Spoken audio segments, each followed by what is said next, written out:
Et je suis prêt à entendre les interventions. Alors, je reconnais M. le député de Berthier pour son intervention sur le principe du projet de loi 3. À vous, M. le député de Berthier. Merci, M. le Président. Alors, je vous salue et je salue les collègues de l'Assemblée nationale. Monsieur le Président, vous savez, on ne le dira jamais assez, c'est un privilège extraordinaire que de pouvoir s'exprimer en cette enceinte.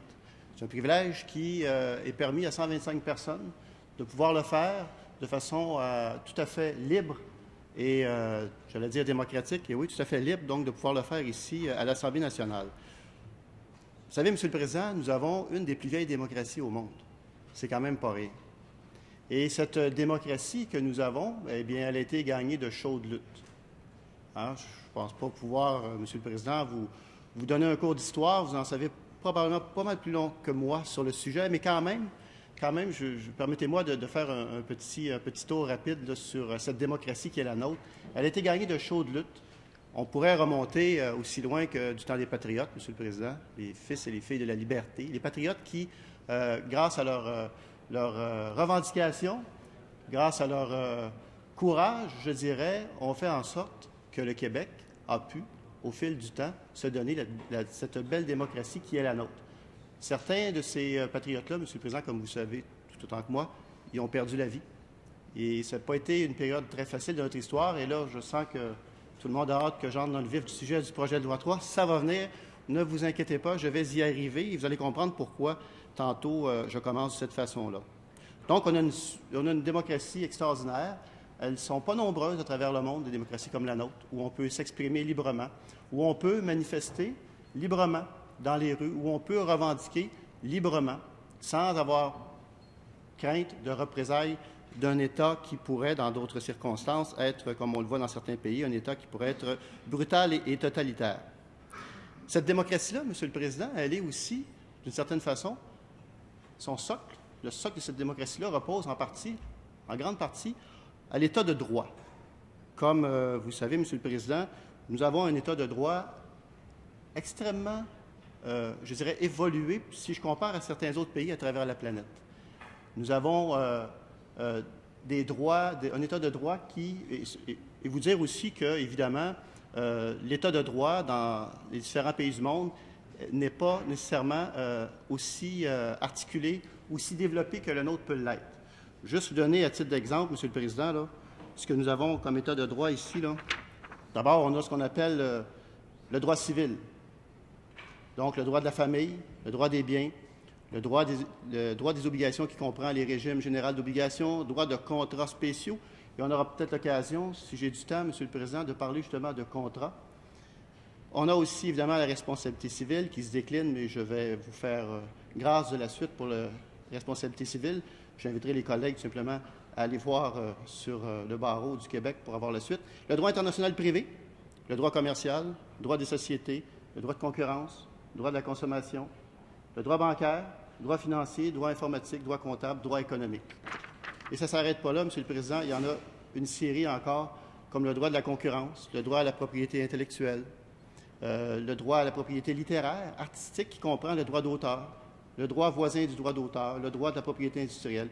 Et il y a aussi une liste qui se continue, mais je vais passer immédiatement au droit public maintenant, parce qu'après le droit privé, il y a aussi le droit public. Donc, on a le droit constitutionnel, bien sûr, le droit administratif, les finances publiques, le droit international public, droit des collectivités territoriales, intéressant dans la situation dans laquelle le Québec est présentement au niveau d'un droit des collectivités territoriales, droit de la fonction publique, droit du service public, le droit des marchés publics, droit de l'urbanisme, droit de l'environnement. Et là, Monsieur le Président, quand j'arrive au droit de l'environnement, je me permets de faire une petite parenthèse. On a vu le grand frère du Parti libéral à Ottawa, le chef, M. Justin Trudeau, faire une déclaration par rapport à la Chine. Et il disait que la Chine, c'était un modèle de dictature extraordinaire parce que ça pouvait accélérer le développement de certains dossiers. Alors ça, c'est une déclaration de M. Justin Trudeau qui trouvait ça intéressant, une dictature comme la Chine qui permet des fois d'accélérer des processus. Je vous parle de la Chine, entre autres, M. le Président, parce que je lisais un article il y a quelques jours et le journaliste, et là vous allez voir pourquoi je vous parle de droit depuis tantôt, l'état de droit, un journaliste qui faisait allusion à la Chine en disant que En Chine, les gens, malgré le fait que ce soit une dictature, malgré le fait que ce soit extrêmement contrôlé, alors corps défendant faisaient des manifestations, M. le Président. Ils faisaient des manifestations justement pour améliorer les conditions environnementales, pour s'assurer que des projets économiques qui auront des répercussions assurément très importantes sur la qualité de l'environnement. Donc, alors, corps défendant, il fait des manifestations. Bien sûr, M. le Président, on ne voit pas ça dans les journaux, là, ça ne passerait pas tellement à la télévision non plus, parce que la Chine étant ce qu'elle est, c'est-à-dire un pays très fermé qui contrôle beaucoup l'information. On ne parle pas de démocratie ici, là, bien entendu. Je vous parle de ça, M. le Président, parce que je trouve ça extraordinaire. L'implication des citoyens à ce point-là, qui risquent leur vie, risquent d'aller en prison parce qu'ils ont des valeurs solides, puis ils veulent absolument s'impliquer au risque et au péril de leur vie. Je pourrais faire un détour, M. le Président, avec la grève étudiante, où on a vu le projet de loi 78, vous vous en rappelez, tout le monde s'en rappelle, hein? Projet de loi 78, et je reviens sur l'état de droit. Projet de loi 78, M. le Président, qui limitait la possibilité de faire des rassemblements, qui a été dénoncé par le Barreau du Québec, on se rappellera, qui a même été dénoncé par l'Organisation des Nations Unies. C'est quand même pas rien. Et que lorsque nous avons été choisis par la population, M. le Président, pour occuper les rênes du pouvoir, nous avons immédiatement abrogé cette loi totalement inique. Je tenais à vous parler de ça, M. le Président, parce que je sais que nous avons eu une intervention sur une motion de report. Vous savez, on a demandé une motion de report sur le projet de loi 3. Vous êtes au courant, M. le Président, je ne vous apprends rien là non plus. Et il y a eu une intervention du député de Châteauguay, jeudi passé. J'ai pris la peine parce que, bon, pour toutes sortes de raisons, M. le Président, je ne pouvais être ici. Je sais qu'on n'est pas censé dire je le fais pour moi. Et j'étais occupé à d'autres fonctions. Et j'ai quand même écouté l'intervention du ministre des Affaires municipales, donc député de Châteauguay. Et j'ai trouvé ça assez incroyable, M. le Président. Parce que le ministre, ce qu'il disait dans le fond, il nous accusait d'utiliser de la procédure, de la procédurite. Donc, un règlement qui nous gouverne ici, en cette Assemblée. J'aurais le goût de dire, M. le Président, que si le Parti libéral considère que les règles qui nous gouvernent ne sont pas les bonnes, bien, écoutez. Le collègue assume ou prête des intentions aux intervenants et à ceux qui se sont exprimés. J'aimerais tout simplement qu'il use de prudence dans ses propos. Oui, mais juste une minute, j'écoutais très religieusement et je ne pense pas de servir d'un exemple qui existe. Là. Le règlement permet une motion de report, que c'est de prêter des intentions à qui ce soit.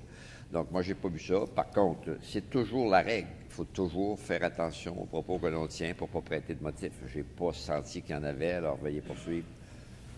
Veuillez poursuivre, M. le député. Merci, M. le Président. Oui, écoutez, si donc la partie gouvernementale considère que les règles qui gouvernent cette Assemblée ne sont pas adaptées à leur façon de faire ou à la façon qu'ils voudraient faire les choses, eh bien, ils n'ont qu'à faire les représentations aux endroits nécessaires pour peut-être pouvoir changer ces règles-là. Mais vous dire, M. le Président, que c'est assez ironique. C'est assez ironique parce qu'il décriait cette procédure qui est la motion de report. Et là, M. le Président, le gouvernement s'apprête à faire, écoutez, je ne sais pas comment faire l'adéquation, il n'y a pas d'adéquation finalement, il s'apprête à briser des contrats et il nous accusait d'utiliser la motion de report. Une autre parenthèse, M. le Président, parce que ça m'a interloqué beaucoup, parce que j'ai moi-même dû me lever, lorsque nous étions au gouvernement, ici, donc au Salon Bleu, j'ai moi-même dû me lever, parce que la députée de Soulanges, sur le projet de loi 33, en septembre 2013, avait déposé une motion de report. Et c'était par le Parti libéral. Là, à un moment donné, il faudrait être cohérent un petit peu, M. le Président. Et je m'en rappelle parce que, savez-vous quoi? Quand je me suis levé pour la motion de report du Parti libéral, je me suis levé en disant que c'était bien parce que ça nous permettait de dialoguer, puis de tenter de trouver peut-être une voie de passage dans le différend qui nous opposait à ce moment-là, M. le Président. Ce n'a pas été du tout l'attitude du député de Châteauguay. On l'a vu jeudi passé, M. le Président. C'était une attitude, et là, je ne veux pas prêter d'intention, mais on pourrait à la limite penser qu'il y avait une certaine forme d'intimidation par rapport à l'attitude qu'avait le député de Châteauguay. Mais je ne veux pas en dire plus que ça là-dessus, M. le Président, mais je tenais à le préciser parce que Les débats, et je les ai écoutés religieusement, les débats ici à cette Assemblée, depuis quelques jours, Monsieur le Président, vont très bien. Et je vous garantis ma collaboration pour que ça continue à bien aller. Soyez sans crainte. Mais je tenais à faire ce point-là parce que, honnêtement, ça m'a beaucoup frappé. Bon. Alors, ceci étant dit, Monsieur le Président, je plonge dans le projet de loi 3, ou à tout le moins dans les implications du projet de loi 3 qui est devant nous présentement. La nécessité d'agir, Monsieur le Président. Là-dessus, là, tout le monde s'entend. Les régimes de retraite, les retraités, ceux qui sont actifs, travailleurs actifs, donc leurs représentants, syndicales, que ce soit au niveau des élus municipaux, les municipalités, dans la population, tout le monde s'entend qu'il y a là un problème qui se pose et il faut absolument y remédier. Personne n'a intérêt, de tous ceux que je viens de nommer, là, personne n'a intérêt à ce que ce problème-là ne soit pas abordé et ne soit pas réglé. Et moi, je ne connais pas un retraité, M. le Président, qui pense ou qui espère qu'un jour, il n'y aura plus d'argent dans la caisse parce qu'elle va être à sec, puis qu'il ne sera plus capable finalement de subvenir à ses besoins ou aux besoins de sa conjointe, etc. Donc, il y a là une nécessité d'agir. C'est très, très, très clair. Il faut assurer la pérennité des régimes. Il faut s'assurer, évidemment, aussi de la capacité de payer des Québécois. Parce qu'on le sait, les régimes pèsent lourd présentement sur les municipalités du Québec. Et qui paie la facture, en bout de ligne, au niveau des municipalités du Québec? Eh bien, ce sont les contribuables. C'est très clair. Donc, il faut vraiment trouver une solution. Et, à mon humble avis, le projet de loi 3 qu'on a devant nous, M. le Président, à moins d'être amendé, et j'espère que ce sera ça la conclusion, présentement, non seulement ne viendra pas régler des problèmes majeurs, mais risque aussi de finir, malheureusement, dans la confrontation, ce que nous ne souhaitons pas personne ici. Vous dire qu'il y a 170 régimes, M. le Président, il y a 122 000 participants et il y a à peu près 50 000 retraités. Bon. Nous avons, M. le Président, déposé une motion pour rejeter justement le projet de loi 3. Et je vous lis la motion, M. le Président, que l'Assemblée nationale exige des municipalités et des villes, pas rejeter, mais plutôt pour avoir des chiffres, que l'Assemblée nationale exige des municipalités et des villes qu'elles fournissent avant le 30 septembre 2014 leur évaluation actuarielle à jour au 31 décembre 2013 à la Régie des rentes du Québec, que la Régie des rentes du Québec transmette ses évaluations actuarielles avant le 9 octobre 2014 au secrétariat des commissions de l'Assemblée. Monsieur le Président, je reviens à l'intervention du député de Châteauguay jeudi passé. Le député de Châteauguay, dans son intervention, et je lis au texte, là, essentiellement, le gouvernement n'a pas la prérogative d'exiger que les municipalités déposent des études actuarielles avant le 30 septembre, parce qu'essentiellement, ces études actuarielles appartiennent au comité de retraite et non pas aux villes. J'ai été voir la définition, M. le Président, de prérogative. On a ici un gouvernement qui est majoritaire, soit. On a un ministre des Affaires municipales, M.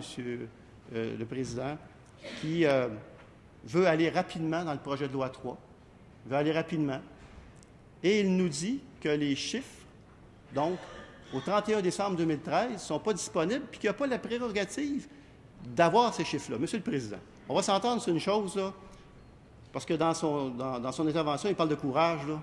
Alors moi, je dis un peu plus de courage, s'il vous plaît, de l'autre côté, et un peu plus de bonne volonté aussi, et il faut faire les démarches nécessaires pour obtenir ces chiffres-là. Monsieur le Président, je le dis régulièrement ici, et ça me fait toujours plaisir de le dire, j'ai été maire pendant 9 ans, j'ai eu ce privilège-là.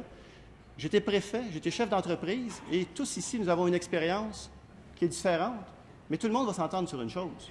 Lorsqu'il y a un problème qui se pose, lorsque vous avez un problème qui se pose, et j'ai toujours dit ça, moi, j'ai toujours dit ça aux membres du conseil, même quand j'avais mon entreprise, aux gens qui travaillaient avec moi dans l'entreprise, lorsqu'un problème se pose, et qu'on sait qu'il y a un élément qui existe, on n'a pas le droit de prendre une décision, M. le Président, avant d'avoir cet élément-là. Si on ne sait pas qu'il existe, ça, c'est autre chose. Si on ne sait pas que cet élément-là existe, alors là, c'est autre chose. Là, on travaille avec ce qu'on a comme équation. Mais quand on sait qu'il y a un élément de l'équation qui existe, il est là, il faut aller le chercher pour le rentrer dans l'équation. Monsieur le Président, on ne peut pas faire autrement que de s'assurer, pour la suite des choses, d'avoir cet élément-là. Et là, je vous dirais, moi, j'en appelle, Monsieur le Président, au gros bon sens. J'en appelle au courage, assurément, qu'a le ministre des Affaires municipales, de s'assurer de fournir ces chiffres-là. On n'a pas d'autre de prendre une décision. On n'a pas le droit de commencer à faire des hypothèses sans avoir les chiffres du 31 décembre 2013. D'autant plus, Monsieur le Président, et là c'est important parce que vous avez vu en commission, lors des consultations particulières, la prétention des uns et la prétention des autres. Certains disaient le déficit est de 3,9 milliards, d'autres ont dit il est de 2 milliards. Alors il y a un écart du double, du simple au double. Alors, ça commence à faire beaucoup, ça, comme écart. Alors, il faut s'assurer d'avoir les bons chiffres pour être en mesure de prendre les bonnes décisions. On ne peut pas, donc, penser, arriver à trouver une solution, puis on essaie de trouver la solution la meilleure pour tout le monde, Monsieur le Président. Mais ça prend nécessairement les chiffres pour compléter cette équation-là. Donc, j'en appelle au ministre, et puis je lui dis, Monsieur le ministre, faites ce que doit, la fameuse maxime, faites ce que doit, et assurez-vous qu'on puisse avoir les chiffres, et on l'a dit. Et je reviens à la motion de report qui avait été déposée par le député Soulanges. À l'époque, il demandait 3 mois, Monsieur le Président. Il demandait un report de 3 mois. Nous, ce qu'on demande, c'est un report, je pense, je ne vais pas trop me tromper, au 15 octobre, quelque chose du genre, pour être sûr qu'on puisse avoir, évidemment, les chiffres pour être capable de prendre la plus sage des décisions. Donc, j'en appelle au ministre. Je suis certain que s'il fait les efforts, d'après moi, ces chiffres-là sont disponibles, Monsieur le Président, et je ne suis pas trop inquiet que les gens qui les ont, si on leur demande, ils vont les fournir. Monsieur le Président, le temps file. Je veux peut-être ajouter ceci. Je veux en venir au bris d'entente. Nous avions, nous, et Mme la députée de Taschereau l'a fait d'une façon extraordinaire, très claire. Elle a expliqué que nous, là, je reviens à ce que je vous disais tantôt, qu'on n'a pas le droit de prendre une décision sans les chiffres. La députée Taschereau disait que tous les déficits passés, ils s'en allaient à une table de négo. La leader. Et s'en allait donc à une table de négociation. Une table de négociation, ça veut dire quoi? Ça veut dire que c'était les retraités, c'était les travailleurs actifs, donc les représentants syndicaux, c'était les municipalités qui se seraient entendus pour la suite des choses, Monsieur le Président. C'est très différent de ce qu'on a présentement comme projet de loi 3 actuellement sur la table. Ce qu'on a sur la table présentement, c'est vous tous, là, ici, là, c'est nous tous, les législateurs, qui allons décider. On va décider pour 122 000 personnes, ce qui est bon pour eux. Moi, je nous mets en garde. Je nous mets en garde. Nous avons le devoir, si on fait ce travail-là ici, avec le projet de loi 3 comme il est actuellement, si on refuse d'insérer, oui, si on refuse que les parties prenantes soient justement à la négociation pour trouver une solution et que c'est le législateur, c'est l'Assemblée nationale qui va prendre cette décision-là, Monsieur le Président, je nous mets en garde de travailler sans avoir tous les éléments en main. Je vais finir, Monsieur le Président, parce qu'il y en aurait long à dire sur les bris de contrat.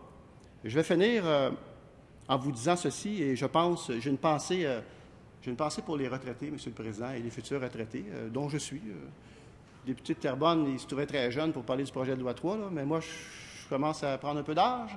Alors oui, il y aura assurément un jour à la retraite.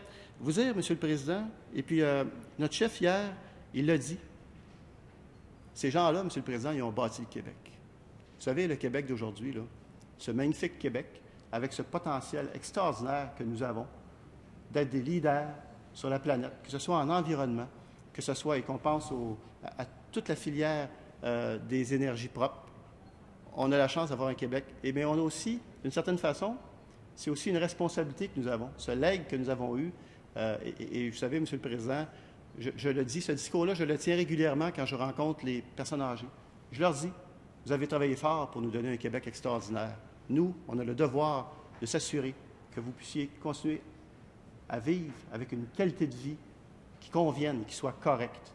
Et là, ce qu'on veut faire avec le projet de loi 3, Monsieur le Président, c'est changer de façon unilatérale, briser des contrats qui vont, dans certains cas, assurément, venir appauvrir des gens qui déjà vivent avec un minimum, qui vivent avec un minimum de revenus. Vous savez, Monsieur le Président, quand on est dans la force de l'âge, on peut toujours dire « bien, je vais travailler un peu plus ». Ces gens-là n'ont plus cette opportunité-là. Ils sont rendus à un âge où ils ont contribué à faire du Québec ce qu'il est. Et nous, là, on a le devoir de s'assurer qu'on va les protéger, qu'on va protéger leur retraite, Monsieur le Président. Je pense que c'est la responsabilité que nous avons. Nous devons assumer cette responsabilité-là. Et, évidemment, il faut aussi dire que le projet de loi 3 d'une certaine façon, le projet de loi 3 nous amène vers une pente glissante qui pourrait effectivement toucher plus que les 122 000 personnes actuellement. Merci, M. le Président. Alors, on remercie M. le député de Berthier de votre intervention.